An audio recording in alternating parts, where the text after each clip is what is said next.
सब ने मेरी राम राम भाई। जय हमारी संस्कृति, जय हमारे गांव। मैं विक्की हरियाणवी और चुनावी दंगल के तहत थारे छमी फिर आ गए। हाँ, मेरे गले जो नेता बैठे हैं वो गद्दावर नेता तुमने देखे होंगे, डिगलते हैं भाई प्रदीप। राम राम भाई। राम राम भाई।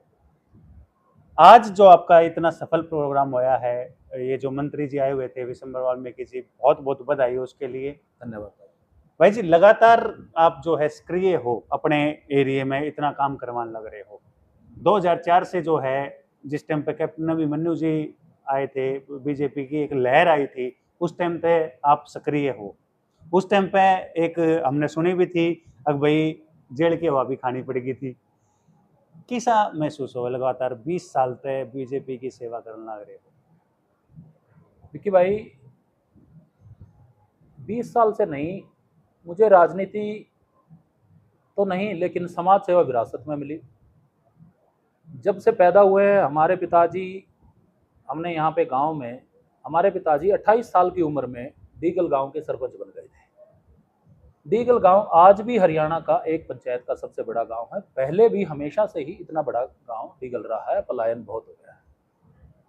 हमारे पिताजी सामाजिक नेता रहे, गौशाला में सेवा उनकी रही, गौशाला के प्रधान रहे। 56 गांव की हमारी, 62 गांव की हमारी गौशाला है।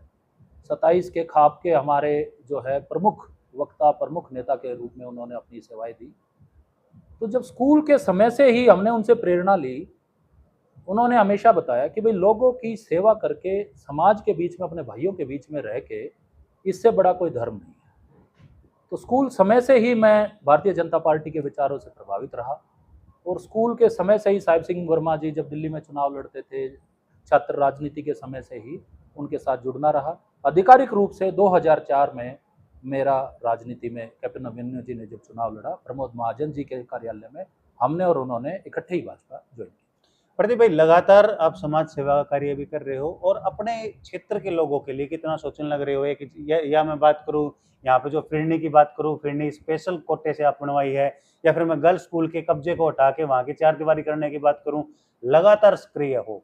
मन में कभी ये नहीं आया कि भाई मैं टिकट लेकर आऊं और सेवा करूं? देखो कि भाई, हमेशा एक कार्यकर्ता का भाव हमेशा मन में रहा। राजनीति में सबकी इच्छाएं होती हैं, सब चाहते हैं कि पद के साथ ताकत मिलती है, ताकत के साथ आप ज़्यादा विस्तार से लोगों के काम कर सकते हैं। यह हमेशा से रहा। 2004 के बाद 2005 बाई इलेक्शन में हम रहे उस समय। फिर उसके बाद सबसे पहला काम अपने पैरों पे खड़े होना था। ऑस्ट्रेलिया चला गया एजुकेशन के लिए, वहाँ पे रेजिडेंसी ली, अकाउंटेंट में वहाँ पे था। लेकिन हमेशा एक टीस ये रहती थी मन में कि भाई अपने समाज में, अपने देश में, अपने भाईचारे के बीच में जाके काम करना है। वहाँ रह के भी हमारा एक संगठन है भाजपा का ही, ओवरसीज फ्रेंड्स ऑफ बीजेपी, उसके साथ मिलकर काम किया। विदेशों में भाजपा का विस्तार करने का काम किया। 2013 में फिर वापस पूर्ण रूप से वापस आके जब मोदी जी ने चुनाव की यहाँ पे बागडोर संभाली और एक परिवर्तन का समय आया, तो हम ऑस्ट्रेलिया में ही लग गए थे। जिस समय अन्ना आंदोलन चला, रामदेव जी जिस समय कर रहे थे, सब सामाजिक संगठन लगे हुए थे एक परिवर्तन के लिए कि देश को सही दिशा में लेके जाना है। उस समय हमने विक्टोरिया की पार्लियामेंट के सामने सभी भारतीय मूल के लोगों ने मिलके कैंडल मार्च निकाला, बारिश के अंदर निकाला, वहाँ पे अपना योगदान देते रहे थे। लेकिन पूर्ण रूप से फिर 2013 में आके यहाँ पे रहे। पार्टी मुझे 2005 में ही चुनाव लड़ा रही थी। वो उम्र का वो रह गया था। शिवराज चौहान जी प्रभारी थे। मुझे संदेश आया था, कैप्टन अभिमन्यु जी, शिवराज जी, मुझे संदेश आया था आपने चुनाव लड़ना है। मेरी उस वक्त उम्र नहीं थी 25 साल, मैं 24 साल का ही था, मेरी उम्र नहीं थी। फिर परिवार से किसी को लड़ाने की बात हुई, हमारे बड़े भाई साहब थे, अभी वो जो है स्वर्ग में है, उनको लड़ाने की बात हुई। वो बड़े सादे स्वभाव के थे, उन्होंने कहा हम वैसे ही पार्टी की मदद करेंगे, चुनाव अभी आप ही लड़ना जब समय। फिर वापस आए, चुनाव लड़ने का मौका उस समय नहीं मिला 2014 में, तो जिला परिषद का चुनाव लड़ा और जिला परिषद का चुनाव लोगों ने बड़े आशीर्वाद से जिताया। जो सबसे बड़ी जीत मानी जा रही है, 12,000 वोटों से आपने जो जिला परिषद का चुनाव लड़ा, एक रिकॉर्ड कायम किया। ये रिकॉर्ड कायम किया, लोगों का आशीर्वाद, लोगों का प्यार इतना मिल रहा है, इसके पीछे क्या वजह? मैंने एक दिन मेरे पिताजी से पूछा, मेरे जितने भी आसपास गांव गवांड खाप के लोग आके आगे से पीछे से सब तारीफ करते हैं कि भाई जब ये पंचायत में बोलते हैं तो सब सुनते हैं और न्याय होता है उस पंचायत में, चाहे कितनी बड़ी पंचायत हो, चाहे सरोखाप की पंचायतें हों, चाहे कई कई लोगों की जो है हत्याओं के मुद्दे उजले हों या जो भी चीज़ें हों। तो मैंने एक दिन उनसे पूछा, वो मेरे प्रेरणा स्रोत है, मैंने उनसे पूछा जी आप इतना अच्छा कैसे बोल लेते हो? तो उन्होंने कहा कि जब आपका मन और आत्मा साफ हो तो आपकी जीभ पे परमेश्वर बैठता है। तो यही उनके काम में है कि आप सच्चे मन से जो भी काम करोगे, लोग आपको देरी कर सकते हैं पहचानने में, लेकिन आपका साथ देंगे, और जब वो आपका साथ देने लगेंगे तो वो फिर ऐसे ही खुले दिल से आपका साथ देंगे और ऐसे ही रिकॉर्ड मतों से आपको जिताएंगे। प्रदीप भाई, जैसा कि आपको भी पता है, लोकसभा चुनाव का माहौल बन रहा है चौकरदू ने। मोदी की गारंटी, 400 पार का नारा, और ऊपर से आप जहां बैठे हो, हुड्डा के गढ़ में बैठे हो। पिछली बार बीजेपी कुछ खास नहीं कर पाई थी, इस बार कितनी मजबूती के साथ आप जो है बीजेपी को बढ़त दिला रहे? देखो, 400 पार का नारा बड़ा स्वाभाविक है। मोदी जी के नेतृत्व में जब से भारतीय जनता पार्टी ने, मोदी जी ने कमान संभाली है, 2014 में सत्ता परिवर्तन हुआ, पूर्ण बहुमत की सरकार आई। 2019 में इसके बीच में बहुत कुछ हुआ। हरियाणा की अगर हम विशेष तौर पर बात करें, जाट आरक्षण का मुद्दा था और सारे मुद्दे थे। विपक्ष ने तरह तरह की साजिशें रच के मोदी जी की छवि खराब करने की, भारतीय जनता पार्टी की छवि खराब करने की कोशिश की, लेकिन 2019 में हम 2014 से ज्यादा सीटों के साथ वापस आए। और 2019 के बाद फिर जो है अलग अलग षड्यंत्र जो है किसानों के नाम पे, खिलाड़ियों के नाम पे, मैं किसी चीज में वो नहीं कहना चाहता, लेकिन मोदी जी ने बड़े संयम से हर वर्ग का ध्यान रखते हुए उन कामों को किया है। उसके बाद तो जो हमारी 500 साल से भी ज्यादा रामलला के जो विराजमान हुए हैं अयोध्या में, 370 की बात करें, तो लोगों का विश्वास दिन प्रतिदिन मोदी जी के नेतृत्व में बढ़ता जा रहा है। विदेशों में हम जब गए थे 2006 में, और अब जब हम वापस आए और अब फिर मैं जाता हूँ, मैं भारतीय जनता पार्टी ने मुझे विदेश संपर्क विभाग का प्रमुख भी रखा, वहां पे भी दायित्व दिए, बहुत ज्यादा मान सम्मान देश का बढ़ा है। तो जो ये मोदी जी का अभियान है वो जारी रहेगा, और 2019 से ज्यादा सीटें जीत के भारतीय जनता पार्टी अकेले 370 सीटें जीत के, और एनडीए 400 पार का नारा हमारा बिल्कुल सही साबित होने जा रहा है। यहाँ से मैं डीगल की बात कर रहा हूँ, मैं मेरी कॉन्स्टिट्यूंसी की बात कर रहा हूँ, कितनी बढ़त प्रदीप अहलावत दिला रहे हैं बीजेपी को? मैं आपको बस इसमें एक बात कहना चाहता हूँ, किसी ने ये कहा है कि nothing is powerful than the idea whose time has come. उस विचार से ताकतवर कोई चीज नहीं है जिसका समय आ गया है। मैं आपको ये बताऊं, जिस समय भारतीय जनता पार्टी के विचार का पहले 2014 में, 2014 से पहले कब भारतीय जनता पार्टी का गठन हुआ, हमने 2 सीटें जीती, फिर धीरे धीरे विस्तार हुआ, फिर अटल जी की सरकार एक बार 13 दिन चली, 13 महीने चली, फिर हमने पूरी सरकार की, फिर मोदी जी। ये विचार जो भारतीय जनता पार्टी का राष्ट्रवाद का जो विचार है, जो पूरे देश को आगे बढ़ाने का, विश्व पटल पर विश्व गुरु बनाने का जो विचार है, ये धीरे धीरे बढ़ता जा रहा है। ये 2014 में देश में आ गया था, उसके बाद प्रदेश में आ गया था, उसके बाद प्रदेश में आके फिर रोहतक लोकसभा, पिछली बार हमने 10 की 10 सीटें जीती, तो हर लोकसभा तक ये विचार आ गया था। लेकिन दुर्भाग्यपूर्ण ये रहा कि पिछली बार हम बेरी से लीड ज्यादा नहीं ले पाए थे। मैं कह रहा हूं ये विचार बढ़ता बढ़ता, मैं दावे के साथ कह रहा हूं कि इस बार भारतीय जनता पार्टी बेरी विधानसभा से भी बड़ी जीत दर्ज करने जा रही है, और डीगल गांव और आसपास जो कांग्रेस ये कहती है कि हमारा गढ़ है, यहां से भी बड़ी जीत दर्ज करेगी। इंडिया गठबंधन की मैं बात करूं तो लगातार जो है आरोप लगाए जा रहे हैं भारतीय जनता पार्टी के ऊपर कि बैकफुट पे रही है सरकार बेरोजगारी के मामले में। इस चीज को आप कैसे जस्टिफाई करेंगे? विपक्ष के लोगों ने एक ये चीज मान ली है, मैं अभी पीछे ही एक प्रवक्ता जो कांग्रेस छोड़ के आए, गुप्ता जी, उनका बयान में पढ़ रहा था कि आप कांग्रेस छोड़ के क्यों भारतीय जनता पार्टी में शामिल हुए। उनका मैं विस्तार से जो बयान पढ़ रहा था, उसमें उनका यही था कि मेरा मन दुखता था कि ऐसे जो क्षण आते हैं, जो देश के गौरव के क्षण आते हैं, चाहे 370 का हो, चाहे सर्जिकल स्ट्राइक का हो, चाहे राम मंदिर का मुद्दा हो, वहां पे भी कांग्रेस ने ये मान लिया कि मोदी जी के ऊपर कोई न कोई आरोप लगाना है, लांछन लगाना है या उसमें कमियां निकालनी है।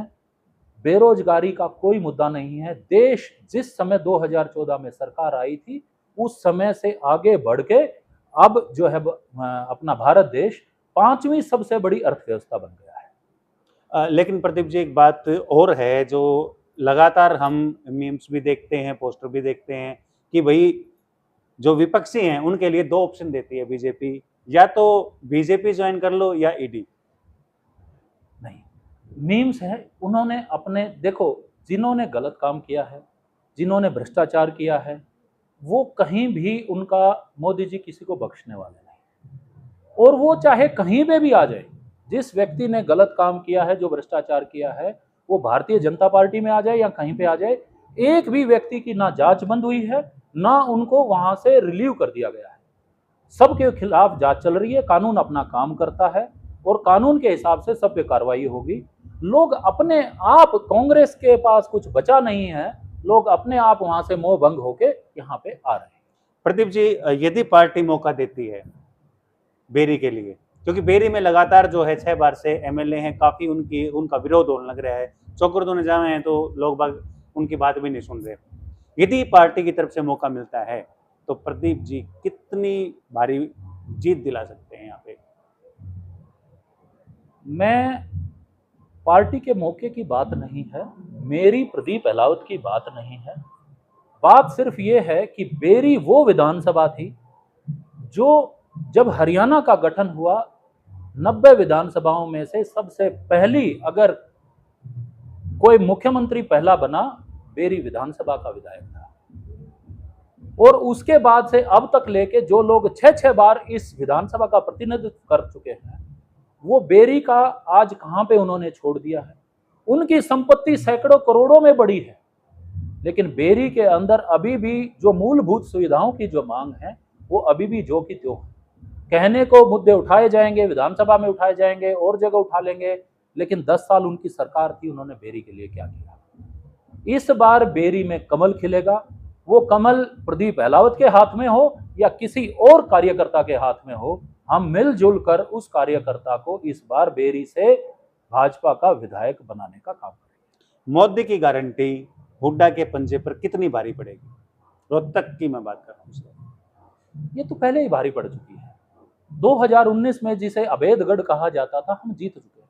इस बार तो मार्जिन की लड़ाई है। हम जो है इस बार पूरे रोहतक लोकसभा में, क्योंकि कई लोग कह देते हैं कि 7,000-8,000 से चुनाव जीता, उसमें ये गड़बड़ होगी, बैलेट पेपर्स में हो गई। इस बार उनकी सुविधा के लिए हम ये संशय खत्म कर देंगे।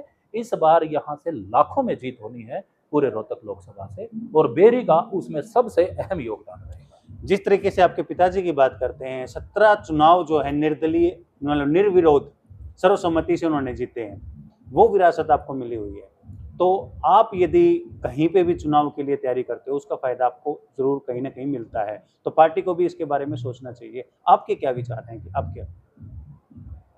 मैं ये समझता हूं कि सामाजिक राजनीति और पार्टी की राजनीति दो अलग अलग चीजें हैं। हमारे पिताजी ने सामाजिक लोगों के बीच में सेवाएं खूब करी, लोगों ने उनको पहचाना, उनके ऐतिहासिक पंचायत फैसले रहे हैं, उनका चरित्र, उनका अपना खुद का जो कैरेक्टर है वो बड़ा बेदाग रहा है। उन्होंने अलग अलग जिम्मेदारियां ली हैं। ये हमारे ऊपर बड़ी जिम्मेदारी है इसको आगे बढ़ाने की। उसी जिम्मेदारी के तहत जब मैं ऑस्ट्रेलिया से वापस आया था, लोगों ने इतने भारी बहुमत से जिताया था। मुझसे जो हर संभव हो सका वो मैंने काम कराया है। चाहे फिरनी की बात आप कर रहे हैं, चाहे वो जमीन जो कब्जा दी गई थी पुरानी गौशाला के सामने, वहां पे हमने पार्क बनाए हैं, चाहे लड़कियों वाले स्कूल के वहां पंचायती जमीनें कब्जे छुड़वा के, या पुराने जर्जर मंदिरों की बात करें, हमने जो मेरे एक पार्षद के दायरे में जो हो सकता था वो हमने काम किया है। अगर कल को पार्टी और जिम्मेदारी देती है तो लोगों को पूरा भरोसा है कि यह व्यक्ति अपना निजी काम छोड़ के अपनी पूरी बुद्धि से, पूरी अपने कुशाग्र से अपने क्षेत्र का विकास करने के लिए कोई कसर नहीं। जैसे कि प्रदीप जी आपने देखा, फर्स्ट फेज का जो है चुनाव हो चुका है और उसमें वोटिंग जो थी वो बहुत कम रही थी। तो हमारे वोटर्स को थोड़ा मोटिवेट कीजिए ताकि वो वोट डालें। वोट जो है वो सबसे बड़ा अधिकार है। तो हमारे वोटर्स को आप क्या कहना चाहिए? मैं आपके वोटर्स को सबसे पहले आपको बधाई देना चाहता हूं, आपके सारे व्यूअर्स को मैं बधाई देना चाहता हूं। आपके चैनल के माध्यम से कि लोकतंत्र का सबसे बड़ा पर्व चुनाव होता है। इस पर्व के अंदर हम पूरे उत्साह के साथ भागीदारी लें और मेरा सबसे यही कहना है कि अपने दिल पे हाथ रख के, अपनी आत्मा की आवाज सुन के, जो आपको लगे, क्योंकि यह चुनाव देश के नेतृत्व का है, देश के प्रधानमंत्री बनाने का है।